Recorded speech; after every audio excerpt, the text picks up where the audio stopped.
Voilà, et justement, c'est ce que j'ai expliqué. Donc, quand on va décider d'être heureuse avec ce qu'il y a maintenant, on se permet d'être heureuse. D'accord. C'est vraiment ce. D'ailleurs, comment ça se dit le bonheur au cher. Et en hébreu, ça se dit ishour. C'est quoi le ishour? C'est la permission. En vrai, c'est quoi la permission de Akadash Baruch Hu, la permission de nous-mêmes, c'est-à-dire de se dire, ben non, ben je vais être heureuse maintenant. Et comment on va trouver aussi le bonheur? C'est apprendre à être un peu plus créatrice, créative, d'accord, avoir plus de créativité et avec la situation actuelle, se permettre justement de toucher le bonheur du doigt. Maintenant, euh, alors de quelle manière justement on va trouver les petites Nekudatovot dans notre quotidien? On va d'abord, il faut apprendre à célébrer en fait le changement. Pourquoi il y a les fêtes chaque fois? C'est pour justement nous permettre en fait de faire des changements dans la vie. Pour s'arrêter et que vous voyez bien que chez les non-juifs, il y a Noël, c'est une fois par an et c'est tout. Nous, on a Shabbat, on a Rosh Chodesh, on a les Chagim. Pardon, il y a toujours Siba, les Messiba. Toujours des raisons, des bonnes raisons pour pouvoir être, comment dire, pour pouvoir être heureuse. Mais de quelle manière on va célébrer ces changements? D'abord, il faut savoir que chaque fois qu'il y a des étapes de transition dans la vie, je le vois par exemple avec des calottes, je leur explique qu'après le mariage, quand il y a le baby blues, parfois, pas toujours, mais souvent, et ben il y a aussi ce que moi j'appelle le Mari blues. C'est-à-dire que après le mariage, bah forcément, tu redescends un peu de toute cette adrénaline qui monte et bah, le changement, tu étais chez tes parents, tu faisais un petit peu ou pas. Là, tu dois te préoccuper de la panassa, de faire à manger à ton mari, nida, pas nida, tout ça, c'est des changements. Devenir maman, c'est la chose la plus merveilleuse du monde et pourtant, on pleure après, on doit se lever la nuit, c'est un déménagement, les couches. On doit changer de travail, on doit faire sa lien, on doit changer de la lien, on doit changer de ville. Tous les changements sont parfois difficiles. Aval, ces changements-là, ils sont justement ce qu'on appelle, ils sont positifs. Et pourquoi on a peur de changer? Parce qu'on a un besoin de contrôler. Ça nous donne une espèce de sécurité. Mais c'est que du dimion, hein, c'est que du fantasme. Parce en fin de compte, il n'y a pas cette sécurité. Elle n'existe pas. La seule sécurité qu'on peut avoir, c'est quand on est entre les mains justement d'Akadash Baruch. D'accord. L'autre sécurité, ça n'existe pas. Maintenant, la seule chose que nous, on peut décider, justement, d'accord, c'est décider de notre réaction, c'est-à-dire comment on réagit face au chamboulement de la vie. Par exemple, toutes ces périodes de mutation, encore une fois, ce confinement, il ferme ou il ferme pas. Maintenant, j'ai le choix. Ou tomber en dépression et me dire c'est pas possible, comment on va faire, ou bien se dire ok, très bien. En fin de compte, qui c'est qui tire les ficelles de là-haut? C'est Akadash Baruch Hu, c'est pas moi. Comment je choisis de vivre cette période-là? Je peux la vivre du mieux possible ou je peux la vivre et je peux ne pas arrêter de grogner et me plaindre et ça va rien changer. Regardez, Attendez, je vais faire rentrer. Euh, Maintenant, il faut savoir que les changements sont toujours très rapides. Maintenant, les transitions, parfois, elles sont longues. Maintenant, chaque tournant de notre vie, il est là pour nous apporter quelque chose de nouveau. Ça dépend où c'est que je décide de placer ma lampe de poche. D'accord? C'est moi qui vais décider où je vais placer ma lampe de poche. Encore une fois, je peux commencer à me plaindre et à grogner et ça va rien changer. Ça fait juste que de donner à manger à mon ego. D'accord? Regardez, quand vous prenez le Cévivon, pourquoi le Cévivon, Nesgadalea Po, Nesgadalea Sham, quand on le tourne comme ça de là-haut, c'est pour nous rappeler que celui qui fait tourner le Cévivon, c'est à l'image du monde. D'accord? C'est Akadash Baruch Hu, c'est lui qui tire les ficelles d'en haut, c'est lui qui va faire que ce confinement il va bien se passer ou il va pas bien se passer, mais Bezrat Hashem il se passera bien. Cette fête elle se passera bien, elle se passera dans la plus belle des simchas si on décide de poser ses yeux sur les Nekudot Tovot, de chercher le Tov, de vouloir le Tov, de vouloir que le bien. Maintenant, nous ne sommes pas sûrs de ce qui nous arrive ou quand cela ça s'arrêtera. D'accord? On ne sait pas. C'est perturbant cette période parce que justement, on ne sait pas on ne sait pas quand ça va s'arrêter. On devient fou, parfois je vois les messages qui circulent, le vaccin, par le vaccin, c'est politique, ça a été préconisé, on va le faire, on va pas le faire, et ça peut amener, on n'a pas de recul dessus, et qui vont pas nous laisser avoir ni des aides de l'État, ni rien du tout, s'il n'y a pas tout ça, en fait, on, vit dans un monde, on a l'impression qui est complètement incohérent et surtout l'incertitude dans laquelle on vit. C'est pour ça qu'on dit qu'à la fin des temps, c'est tzaddik be'emunato yechie, que le tzaddik, il vivra que par sa emuna. C'est-à-dire que le fait d'être accroché à Akadosh Baruch Hu, d'accord, d'être accroché à Hachem du plus fort possible, comme on peut, c'est ça qui nous permettra de passer justement cette comment dire, cette période. Et c'est pour ça, c'est ce qu'ils nous apprennent les Maccabiles. Zélo méchané. S'il y a Bill Gates derrière, il n'y a pas Bill Gates derrière, c'est déjà prédestiné, ils avaient prévu les... C'est Hachem qui tourne le monde d'en haut comme en Sévivan. Ils étaient un petit nombre dans un grand nombre. Nous, on se sent aussi un tout petit nombre. On a l'impression qu'ils choisissent, qu'ils décident pour nous. Et quand ils sont partis se battre, d'accord, ils ont dit la Mikamocha Bailim Hachem. Akadash Borou, il n'y a que toi qui peux gérer cette situation. D'accord. Il n'y a que toi qui peux gérer cette situation. Nous, on ne peut rien gérer justement du tout. Alors en vrai, quand on arrive à faire ça, elle, la nous, almi, les ishaen, et là, avinu chez Bachamaim. On n'a pas sur qui compter. Et quand on comprend cette chose-là, alors vraiment, on arrive justement au vrai bonheur et on n'a pas peur des changements. Et on n'a pas peur, qu'est-ce qui a marqué Sauf Maasé. Non, Rabot Marchevot Belavada, Vatsat Hashem Hi Takum. Il y a beaucoup, on a plein de pensées dans la tête. L'État, il a plein de pensées. La politique, les grands qui sont... Aval Atsat Hashem Hi Takum. Lève-toi. Lève-toi et arrête d'imaginer et que ça en train d'enlever ton bonheur et ta simchatrem. Laisse faire Akadosh Baruch Hu justement. Quand justement on arrête, d'accord, de vouloir contrôler, de vouloir gérer, parce que le contrôle et la gestion des événements de notre vie, d'accord, c'est quoi? En vrai, c'est juste pour nous faire croire qu'on contrôle quelque chose, mais on fait juste que donner à manger à notre ego, pas notre nous spirituel. On oublie qu'on a un nous spirituel, et il y a notre petit nous à nous. Il y a mon être avec un petit E et mon être avec un grand E justement. Maintenant, le monde, qu'est-ce qu'il fait? Il veut nous considérer comme des appareils électriques qu'on peut allumer ou éteindre à la demande, comme des voitures qui s'arrêteraient ou qui démarraient d'un simple tour de clé. Et nous avons négligé l'importance des jachères, de l'hiver ou des silences, d'accord, et de cette musique-là du monde. Qu'est-ce que Hachem, il veut nous dire à travers cette période-là? Hachem, il a quelque chose à nous dire. Eliyahu Hanavi, on dit qu'à la fin des temps, il n'y aura plus de prophètes. Je vois plein de choses qui passent aussi sur les groupes, qu'ils savent qui c'est le Mashiach, que le Mashiach il s'est dévoilé, qu'il fait des cours déjà, que j'en sais rien. Et honnêtement, ça ne m'emporte pas. Pourquoi? Parce que me disait le Rav Pinkou, ce qui est important, c'est qu'est-ce que je suis prête à faire pour le faire venir. Est-ce que j'essaie de remplir la volonté d'Hachem? Le reste, quand il va arriver, de toute façon, on ne va pas nous demander justement notre avis. À partir du moment où on renonce à l'idée de gérer cet entre-deux, d'accord, en acceptant que quand il y a une transition dans la vie, ben, c'est un réajustement. C'est pour ça qu'Hachem, à Hanouka, il nous a freinés. Il nous a demandé de nous arrêter. Hanou, ils se sont arrêtés. C'était pourquoi? Pour prendre du recul par rapport à la vie et se dire, est-ce que Béhémet, cette vie, elle me convient? Est-ce que dans mon couple, ça me convient? Ça ne veut pas dire que je vais divorcer. Où sont les réajustements que je dois faire? Où c'est que je dois aller chercher des Nekudot Tovot? Dafka dans les enfants qui nous rendent les plus fous. Comme j'ai expliqué tout à l'heure, parfois on a du mal à exprimer ses émotions. Dire à un enfant, t'es exceptionnel. Dire à un enfant, je suis fière de toi. Moi, je sais que c'est un truc que j'arrivais pas à dire avant. C'était difficile pour moi parce que j'ai pas été élevée comme ça. Et je me suis obligée une fois, deux fois, trois fois. Tout à l'heure, mes enfants, ils ont fait l'anniversaire surprise de mon fils et ma fille. On est tous nés au Hachem à cette période, donc cette fois, il y a plein de trucs. Je suis arrivée des courses avec ma fille. Ils leur avaient décoré la chambre, ils leur ont acheté des trucs et ils leur ont acheté des cadeaux. Je suis partie les voir Echad et je leur ai dit, franchement, je suis fière de vous. Que vous êtes capable de... Chose qu'avant, je n'aurais pas été capable de dire. Mais aujourd'hui, je me dis, mais mets-leur une lampe de poche sur les Nekudot Tovot. Pourquoi, justement, quand ça ne va pas, au prochain, on est très fort pour dire à un mari ou à un enfant tout ce qui ne va pas. Mais quand il s'agit de dire Mila Tova,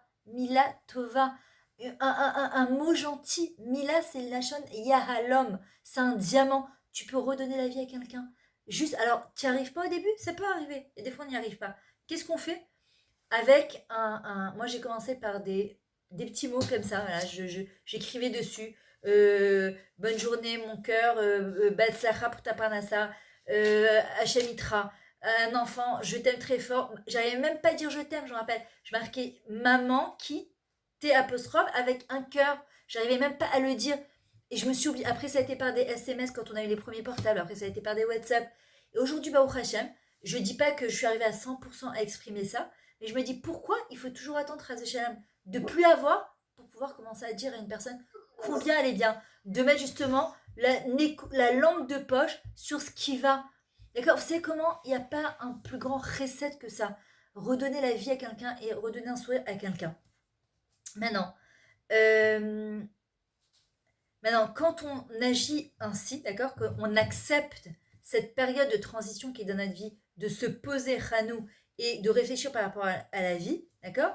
Alors, le truc, c'est qu'on a oublié comment redonner du sens à nos sentiments. On a peur d'écouter ce qui se passe à l'intérieur de nous, de perte, de confusion, que nous vivons après parfois un abandon, un désenchantement, une dépersonnalisation, la perte d'un être cher. Parfois, on a simplement peur, on a peur d'entendre ce qui se passe à l'intérieur de nous. Et Akadosh Baruch Hu, parfois, par la force des choses, il nous freine, il nous oblige à nous arrêter et à entendre ce qui se passe à l'intérieur de nous. Maintenant, on va voir de quelle manière on peut vivre bien justement ces changements, d'accord. Je crois que c'est, je sais pas si c'est Sarah Gabay ou Esther Gabay qui est rentrée, en tout cas Bourra Ba'a.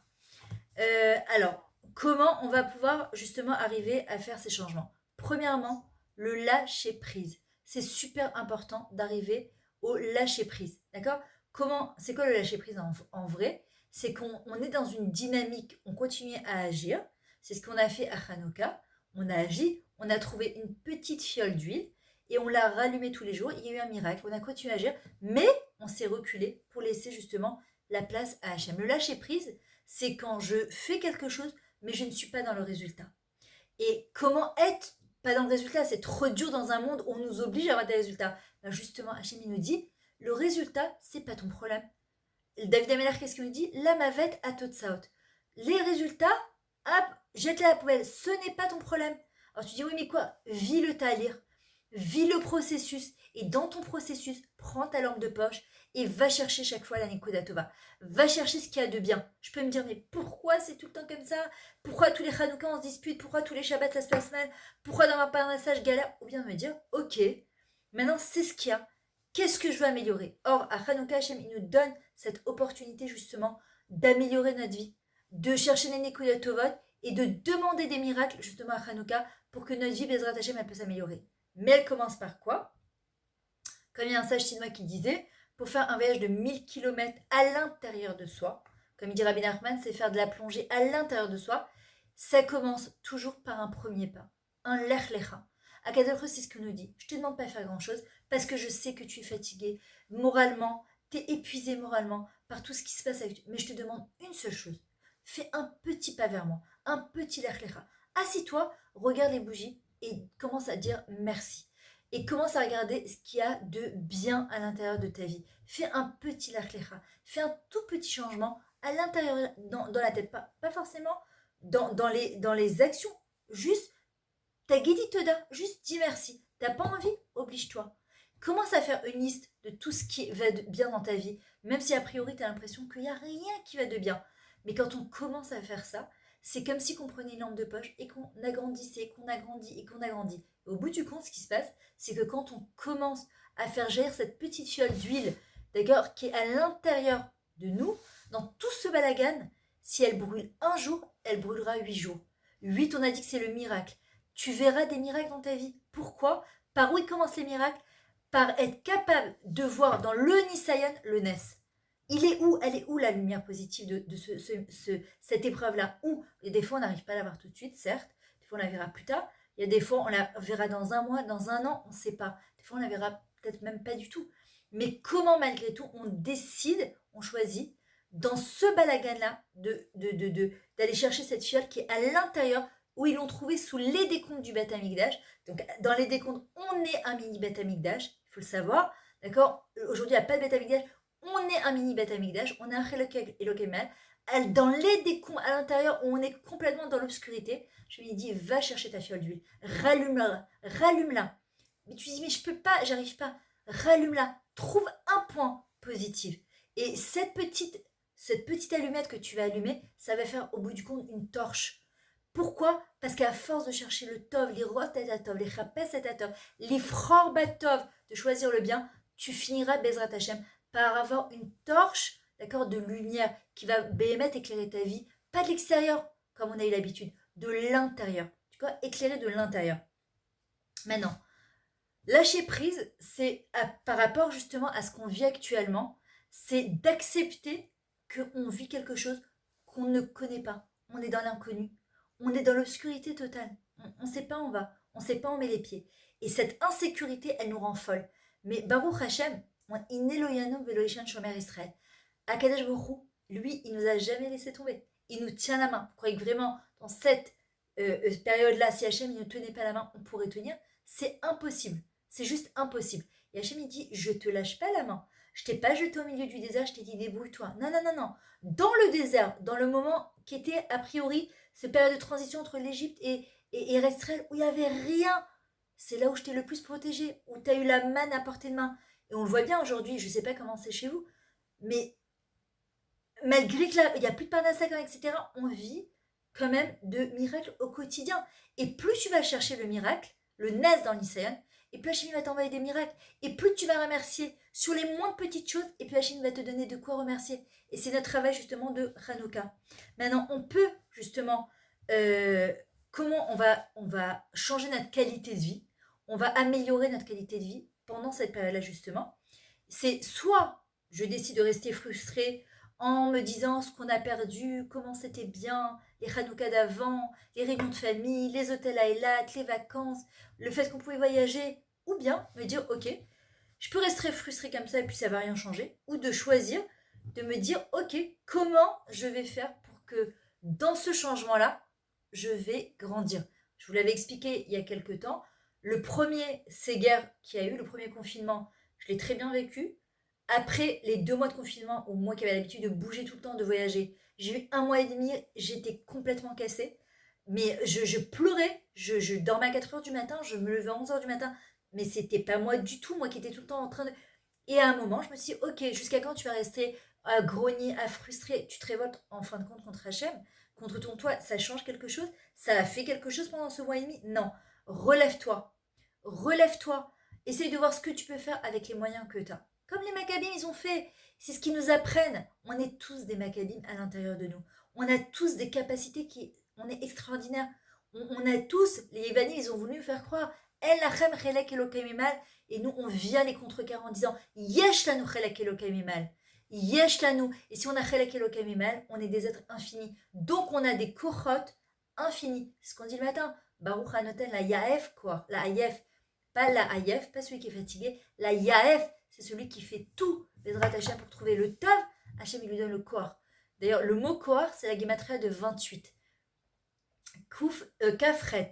D'accord? Quand on encourage une personne, ce qu'on appelle Eidoud, Eidoud, c'est Od, Yad. Tu donnes la main à quelqu'un. Yad, Yud, Dalet, c'est la guématria de 14. Et Yad, c'est 14. Ça fait 28. Tu donnes la force à quelqu'un d'aller l'avant. Qui nous donne la force à cette période de l'année? Hachem. Il n'y a que lui qui peut nous donner la force justement de continuer et d'aller de l'avant. On peut commencer à savourer tout ce qu'on a le matin, ou bien se dire, elle va qu'on revienne comme avant, elle va que ça passe, ou bien se dire, tu sais quoi, en fin de compte, on n'a plus de contrôle de la situation. On le voit bien, Jamil est en train de nous montrer. Donc on peut choisir à partir de maintenant, chaque jour, c'est un nouveau jour. Tous les jours, c'est un nouveau jour. De ne pas traîner notre poubelle de la veille aujourd'hui en disant oh là là, mes problèmes d'hier, mais ils sont pas encore réglés, ou se dire aujourd'hui c'est un nouveau jour, Akadosh Baruch Hu va m'aider. Aujourd'hui c'est un nouveau jour, aujourd'hui Hachim va me donner des nouvelles corottes, comme j'ai expliqué tout à l'heure. Le Rav Pinkus dit il n'y a plus de prophète, il y a un avis. Tous les matins, il nous souffle dans les oreilles exactement c'est quoi notre mission de vie, et il nous donne en même temps tous les outils qu'on a besoin pour pouvoir justement aller de l'avant. De toutes les manières, on doit comprendre une chose, c'est que chaque expérience de vie, elle va et elle vient. On en a profité, on voit bien quand on va en vacances, et qu'on a profité un petit peu quand on allait à Eilat, on n'avait pas envie de partir, et on se disait, bon, l'année prochaine, d'accord?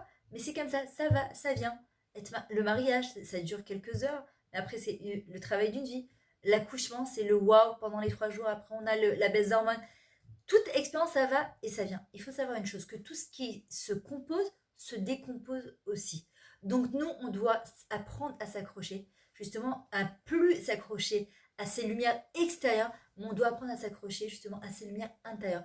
Parce que les lumières intérieures, elles ne se décomposent pas. Comme il disait Dr Viktor Frankl, quand il était à la Shoah, il a dit, on m'a tout pris, tout. Sa femme, ses enfants, sa dignité. Il a dit, mais il y a une chose qu'on n'a pas pris, mon moi. Ça, personne ne pourra le toucher. La lumière qui est à l'intérieur de moi, personne ne peut la prendre. Personne. Et c'est pour ça qu'à Hanouka, c'est important de mettre la lampe de poche sur notre vrai nous. Qui on est, qui nous sommes, où on va. Ce qu'Hachem il a dit à Adam Arishon, à Yeka. Qu'est-ce qui t'est arrivé? Comment t'en es arrivé ici? Qu'est-ce que tu décides pour les années à venir? Comment tu te projettes? Maintenant, comment on va apprendre justement à lâcher prise de toute cette période-là? Le lâcher prise, c'est aussi naturel que lorsqu'on respire. Maintenant, c'est vrai, moi je me suis rendu compte avec mes cours de chant que on ne sait pas respirer. Très souvent, on ne sait pas respirer. C'est-à-dire qu'on est tellement sous pression et sous tension dans le quotidien. Combien de fois ça arrive faire... D'accord? Et les gens qui apprennent à respirer, Kol Haneshama Tehalelia Alléluia. Kol Neshima, chaque respiration, Hachem est là pour te remercier. Et les gens qui apprennent à respirer, ils vivent beaucoup plus longtemps que les gens qui sont sous pression tout le temps, tout le temps, tout le temps. Le mot lachatz, le stress, quand tu rajoutes he avant et après, ça fait hatzlacha, la réussite. D'accord? D'ailleurs, c'est quoi malheureusement le Covid? Détresse respiratoire. Aujourd'hui, qu'est-ce qu'ils disent les gens? Anisban inshom, j'ai plus le temps de penser, j'ai plus le temps de respirer, j'ai pas le temps pour moi. Il dit, ah, t'as pas le temps pour toi? Attends, je vais t'arrêter moi. Je vais t'obliger à prendre du temps pour toi. Parce que im anani limili, im le loatzmi miani, ve im lo arsha vematay. Si moi je suis pas pour moi, qui le sera? Si c'est pas moi qui le suis et pas maintenant, alors quand? D'accord? Si on attend que les autres ils nous éclairent avec leur lampe de poche, on peut attendre très très longtemps. On doit apprendre à s'éclairer soi-même, être égoïste un petit peu avec soi-même pour mieux redonner aux autres, pour justement pouvoir allumer notre Hanouka de l'intérieur vers l'extérieur. Mais pour ça, on a besoin d'abord de se retrouver, de se reconfiner à l'intérieur de nous pour faire rejaillir le meilleur de nous au service, d'accord, de tous. De quelle manière on va apprendre à lâcher prise? C'est quoi l'obscurité de notre vie? C'est quoi justement ce qui nous fait de l'ombre dans notre vie? Ce ne sont pas les épreuves de la vie, ce sont nos ressentiments, ce sont nos peurs, ce sont nos inquiétudes, ce sont nos qu'est-ce qui va se passer demain, mon compte en banque de demain, mes enfants demain, comment ça va se passer, mon mari demain, ma santé, tout ça, il faut voir quel domaine de ma vie je n'arrive pas à lâcher prise, et que j'ai l'impression en soi-disant, parce que c'est qu'un dimion, c'est qu'un fantasme du Yetzirah, que tant que tu tiens la chose, alors ça te permet, tant que tu tiens la chose, Kilou, tu as une espèce de sensation de contrôler. J'ai me dit, lâche ton ressentiment, lâche tes peurs, lâche tout ça. C'est ce qu'ils ont fait les Maccabim quand ils sont sortis se battre. À un moment, leurs femmes, ils ont dit, c'est ça, ou vous retournez dans vos grottes. Mais si vous retournez dans vos grottes, nous on divorce, on veut pas être marié avec des chnonim. Alors vous décidez, vous choisissez. C'est soit vous retournez vous battre et on arrête ça tout de suite et on passe à autre chose, soit on arrête. Donc comment on va passer de l'obscurité à la lumière? D'abord, c'est de voir quel est le domaine de ma vie qui m'empêche de vivre. Qu'est-ce qui fait le plus d'ombre dans ma vie? Est-ce que c'est mon couple? Est-ce que c'est mes enfants? Un de mes enfants? Est-ce que c'est ma parnassa? Est-ce que c'est mon poids? Est-ce que c'est le fait que j'ai pas d'amis, que je suis mal dans une ville dans laquelle j'habite, dans la maison dans laquelle j'habite, ma belle famille, ma famille, où j'ai des ressentiments, j'ai de la colère qui ne me quitte pas, qui ne me lâche pas? Il faut absolument que j'arrive à mettre le doigt là où ça fait le plus mal et je n'arrive pas à lâcher prise. Pourtant, tu te dis, mais pourtant, je veux plus de ça. Oui, mais on tire un bénéfice de ça. On ne se rend pas compte, mais on tire un bénéfice. Un bénéfice obscur, un bénéfice d'obscurité face à la lumière, mais on tire quand même un bénéfice. C'est que ça nous remplit mal, mais ça nous remplit. Et la peur du lâcher prise, en fait, c'est que tu vas lâcher quelque chose, mais l'homme, il a toujours besoin de se remplir. Il dit, ok, alors, mais de quelle manière je vais remplir? Par quoi je vais compenser ça? Je me dis, là, c'est moi qui vais intervenir. N'aie pas peur, je suis avec toi. Surtout, n'aie pas peur. Pose-toi, Hanouka, ils se sont arrêtés. Si tu ne te fais pas ce Hanouka de par toi-même, Hanouk, on se sent complètement étouffé. Là, on se sent vraiment confiné. Et là, c'est pas possible. Donc, une autre chose, quand tu as envie de te détacher d'une colère ou d'une rancœur, pense chaque fois, quand tu vas respirer, à quelque chose qui te fait très mal, quelque chose qui t'empêche d'avancer dans ta vie. ferme les yeux et imagine cette chose-là comme un nuage noir que chaque fois que tu as respiré, en fait, c'est comme si tu le faisais partir, comme si tu te détachais de lui et ressens le bien-être que tu as justement à l'intérieur de toi. C'est ce qu'elle m'expliquait justement à ma prof de chant. Elle me disait, mais libère-toi, il y a quelque chose, on sent quand tu chantes que c'est Khassoum. Moi, je sais ce qui est Khassoum. Moi, je sais ce qui fait l'ombre. La peur de qu'on va se moquer de moi, qu'on m'a toujours dit arrête de chanter parce que il va pleuvoir, arrête de je sais pas quoi. Et qu'aujourd'hui, je me dis, je m'en fous. Si je chante, d'accord, je chante pour moi, j'ai envie de chanter la vie. Si c'est quelque chose qui me tient à cœur depuis que je suis toute petite, de toutes les manières, il y aura toujours des gens pour te critiquer, quoi qu'il arrive. C'est pas grave.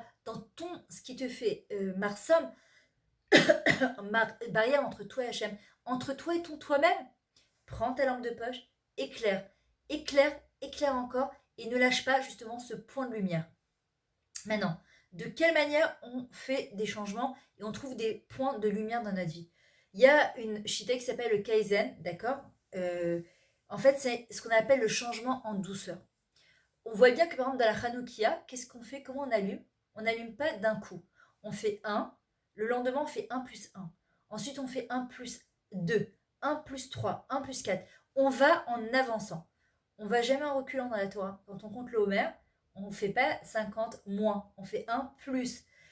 Quand en général on attend un mariage, on dit il me reste 5 jours, il me reste 4 jours. La Torah nous dit non, non, non. Nous, chaque jour qui est passé, il ne reviendra pas. C'est un jour de gagner. C'est un jour où Bezrat Hachem, il a dit Rabbi Nachman, le jour où nous sommes nés, c'est le jour où Hachem il a décidé que le monde ne pourrait pas se passer de nous. Donc, Akadosh Baruch Hu, il a besoin de cette journée-là, entre guillemets, et nous, on est censé avoir rempli notre journée du mieux possible.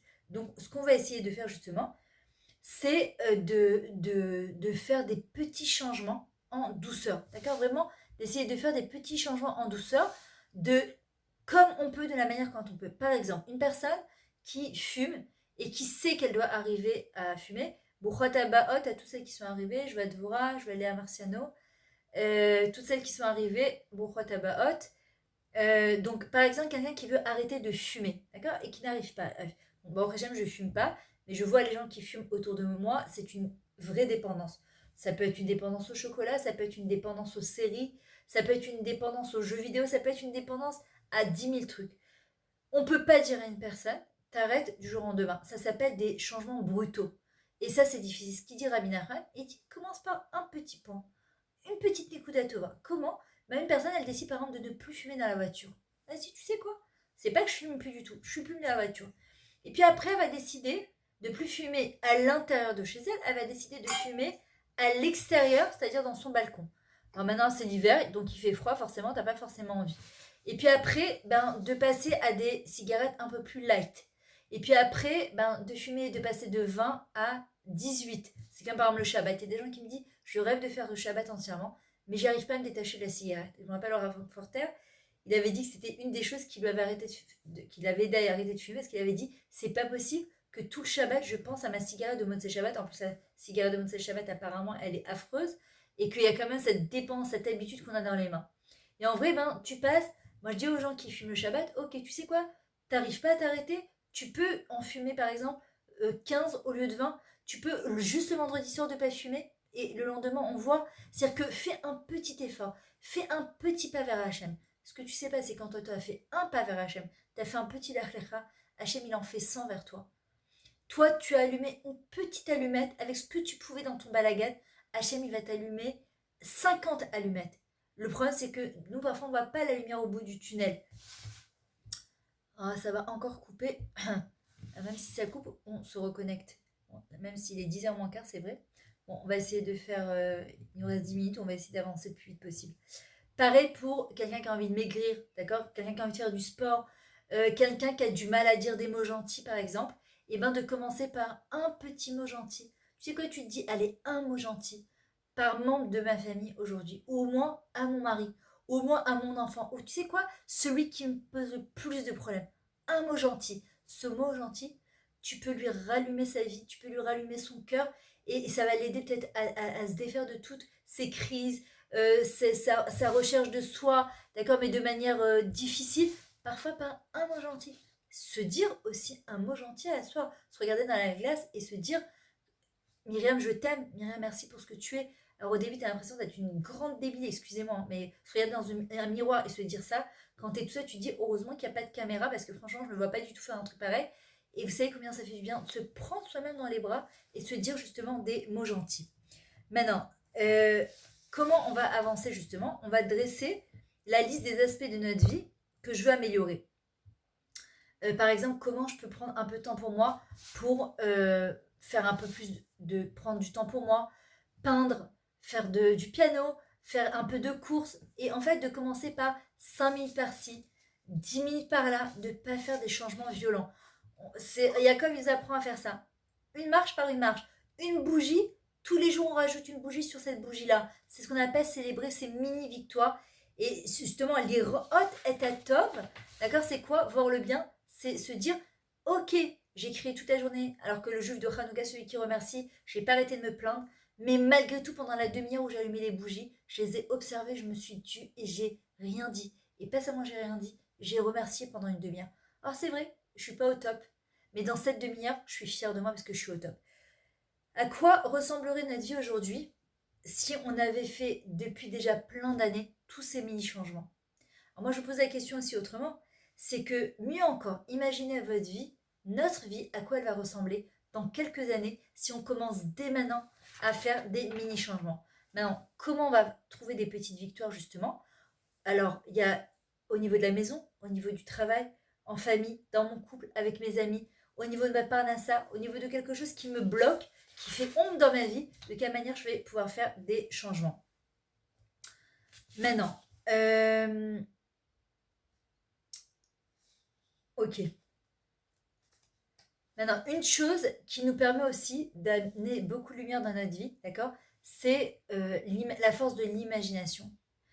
Quelqu'un qui arrive à imaginer, quand vous regardez les bougies de Hanouka et qu'on a le droit de demander un S par jour, c'est quoi ce miracle en général? Pour qu'il puisse avoir lieu aussi, il ne faut pas seulement le demander, mais il faut le vivre dans sa tête. C'est-à-dire le vivre dans sa tête, il faut des vibrations internes. Il faut que je puisse sentir à l'intérieur de moi que je sois plein de Dayan envers Akadosh Baruch Hu, comme si que c'était déjà une évidence que ce miracle, je le touchais du doigt. Si je demande le miracle, je me dis, j'espère vraiment, Hachem, que tu vas me faire ce miracle, ça ne peut pas le faire. Si je veux que Bémet, il y ait de l'impact, il faut absolument que quand je vais imaginer ou demander ce miracle, je puisse déjà à l'intérieur de moi de me dire, waouh, tu te rends compte si j'ai ça dans ma vie, mais c'est juste extraordinaire et je sais que je vais l'avoir. Et à force de te le répéter, d'accord, tu rentres de la lumière, encore de la lumière dans l'obscurité, jusqu'à que tu pousses. Aujourd'hui, on ne peut plus lutter avec son méra. On peut juste, va, c'est top, fais du bien. Rentre de la lumière, on ne peut plus lutter avec le mal. On n'a plus les forces, on n'est pas une période où on peut lutter avec le mal. Par contre, on peut rentrer justement du bien dans sa vie. Une autre chose qui est très importante, il y a une espèce de tuila comme ça que souvent vous verrez parfois dans des centres, par exemple, sur des intoxications, parfois des psychologues qui diront à des gens parfois qui n'arrivent pas à se détacher, c'est Hachem, donne-moi la sérénité, permets-moi d'accepter les choses que je ne peux pas changer, le courage de changer, celles que je peux changer, et la sagesse de distinguer les unes des autres. Pourquoi? Parce qu'il y a des fois, on a l'impression que tout est très important dans notre vie. Il faut faire la différence entre les priorités et ce qui est important et ce qui n'est pas si important. Et parfois, en fait, qu'est-ce qui nous empêche de vivre bien et d'avoir du bonheur? C'est le Yetzara nous fait croire parfois que sans cette chose-là, attendez, que sans cette chose-là, c'est une priorité dans ta vie, et que si tu n'as pas cette chose-là, tu vas être la plus malheureuse de la terre, et tant que tu n'as pas cette chose-là, et on te dit, oh, viens, on refait. C'est Daradi Fouillot, les choses les plus urgentes, les choses les plus importantes, et ensuite, les choses que tu peux te passer ou les choses que tu peux pas te passer, et de voir, en fait, qu'est-ce qui est important ou pas. Eleanor Roosevelt disait, les belles et jeunes personnes sont des accidents de la nature. Bon, on ne dira pas des accidents de la nature, on dira que c'est un cadeau d'Hachem, mais les belles et vieilles personnes sont des œuvres d'art. D'accord? C'est-à-dire que une personne, quand elle prend de l'âge, quand elle finit par devenir, c'est une œuvre d'art. D'accord? Ça devient, c'est comme une espèce d'omanoute. Pourquoi? Parce qu'elle s'est formée. C'était difficile pour elle et cette personne-là, elle s'est formée. Alors attendez,